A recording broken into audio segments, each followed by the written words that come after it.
Hi, I'm Cris, and today I'll be talking about STL's Purple Clay Mini Ocarina. This miniature version of the Purple Clay Soprano is a highly portable transverse pendant, capable of playing the same range as the Purple Clay Soprano, but much easier to wear so you can play it on the go. If you're thinking about adding a Purple Clay Ocarina to your collection, the Mini is both affordable and beginner-friendly. The Purple Clay Mini is fully chromatic and plays in C from A5 to F7, giving it a range of 1 octave plus 5 for a total of 13 notes. Here's the scale.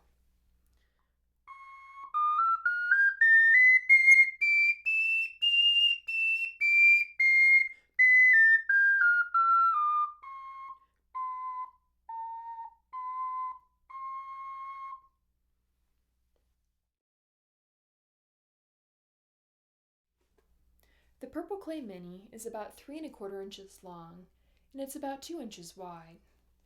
Compared with the Purple Clay Soprano, you can see that it's quite a bit smaller. It weighs about 2.6 ounces, which is about the same, but just a little bit more, as my Swiss Army pocket knife. Here they are next to each other for a better size comparison.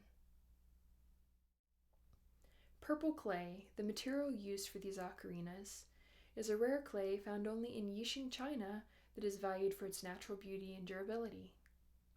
Because purple clay is more porous than other types of clay, the purple clay ocarinas have a great texture that really help you keep a good grip on the ocarina while you're playing, which can be especially helpful for a mini ocarina.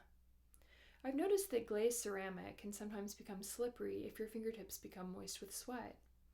The purple clay ocarinas tend to stay dry, which can be an added benefit during a performance. Because of its small size, players with large hands may find that their fingers feel too crowded on the Purple Clay Mini. It's also important to consider the pitch range of the instrument.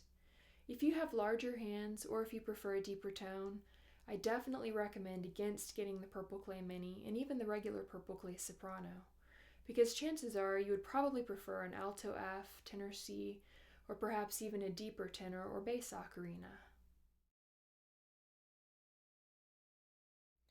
The Purple Clay ocarinas are designed to have a more dynamic sound than many other ocarinas from STL, which I feel gives them more potential as instruments.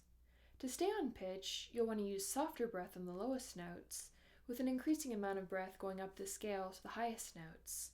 This creates a subtle crescendo effect with the volume that lends itself to a more dynamic, expressive playing style. Because soprano ocarinas generally tend to use lighter breath than tenor ocarinas, there is less variance both in the volume and the required breath pressure between the lowest and the highest notes. This means that you don't need to blow quite as hard to get a clear tone on the high end, and you also don't need to reduce your breath quite as much to stay on pitch for the lowest notes.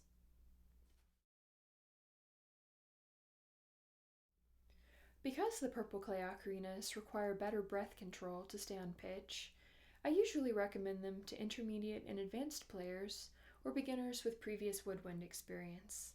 However, because soprano and alto ocarinas are generally easier to play than tenor and bass ocarinas, I can confidently recommend the Purple Clay Mini to a beginning player. Its portability will also give you extra opportunities to practice, so it makes a great first ocarina too. What I really appreciate about the Purple Clay ocarinas is the way their tone really projects.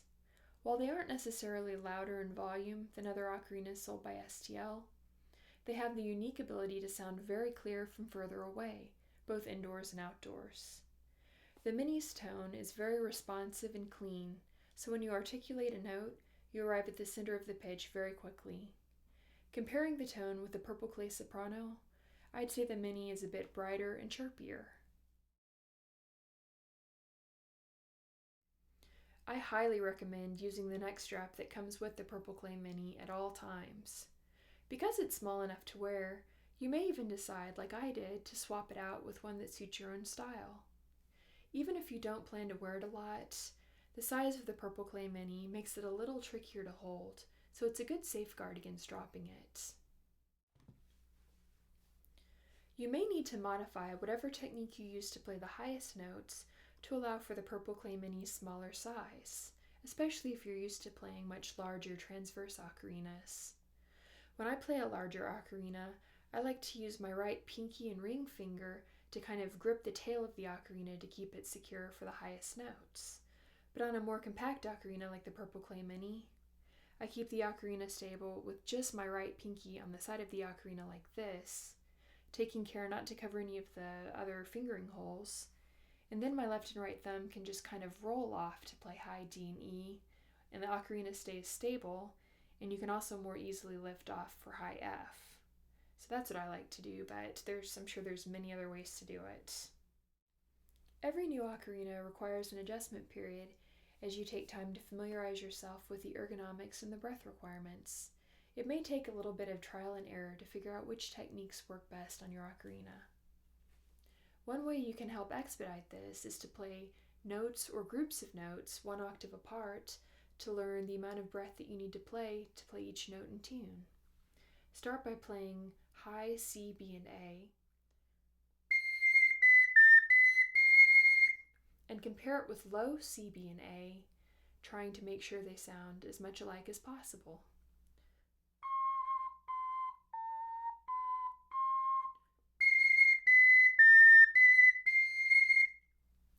This can be great practice for developing your intonation as well.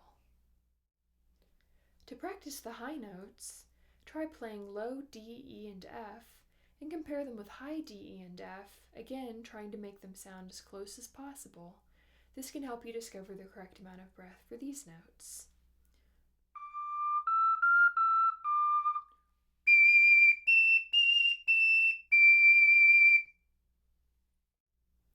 You may want to start out using a digital tuner or a reference tone to help you find the correct pitch for each note.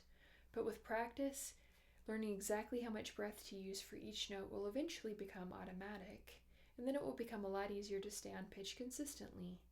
Practicing this way also helps you develop really good intonation. Like the Purple Clay Soprano, the Purple Clay Mini is ideal for Celtic music, Renaissance tunes, dances like polkas and mazurkas, and just about any kind of upbeat music that you can think of. So have fun with it. Wear it out and about, and if somebody wants to know what it is, just tell them it's an ocarina. Or better yet, don't tell them anything, just start playing. That's what I usually do. Well, that's about it. Thanks for watching.